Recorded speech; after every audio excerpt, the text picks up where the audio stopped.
I've been feeling so. Si Mami DJ para mamili ng mga pangangailangan ng kanyang mga anak kids. So yan po. Meron po tayong mga grocery na pinamili. Ayan. Para pag-uwi natin sa bahay, mag-enjoy yung mga bata. So guys, nasa Super 8 ako ngayon. Dito na pala si Ma'am Jen. Pero kung marami ka pa, sa'yo na lang kaya. Sa'yo na lang. Medyo na lang mo.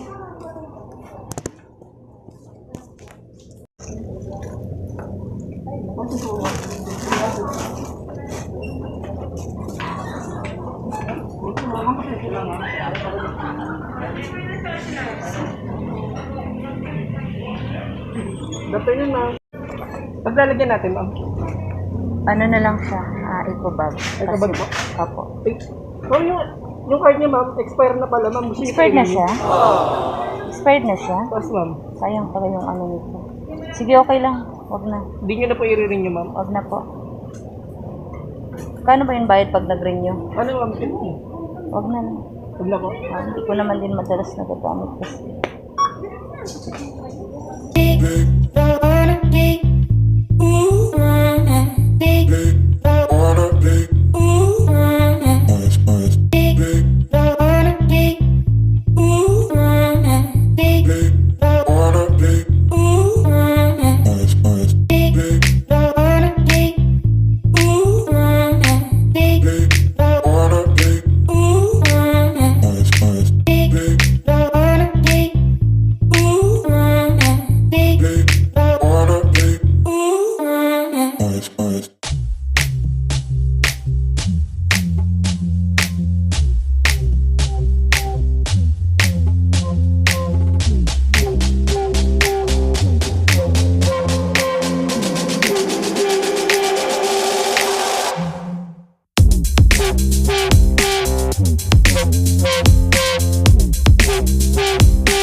A few moments later. Na ako sa bahay guys. Ito na po yung lahat ng pamilya ko guys. Kasama ko yung aking bunso. Ayan. Hindi pa ako tapos kumain. Ayan, kumakain siya guys ha.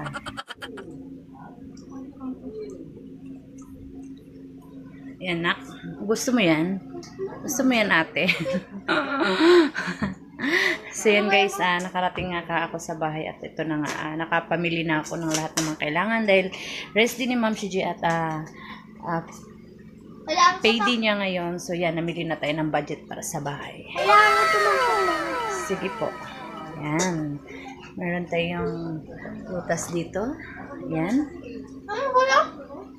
Ayan, meron tayong San Marino guys na favorite ng aking bunso. So yan. Dahil yan ang favorite niya, yan, binili natin siya ng San Marino. Ayan guys. At saka mga kaunting piatos para po sa kanilang pang-snack-snack. Ayan po, Alaska milk, fresh milk. Ayan. Yan po lahat ang napamili ni Ma'am CJ ngayong araw na to guys.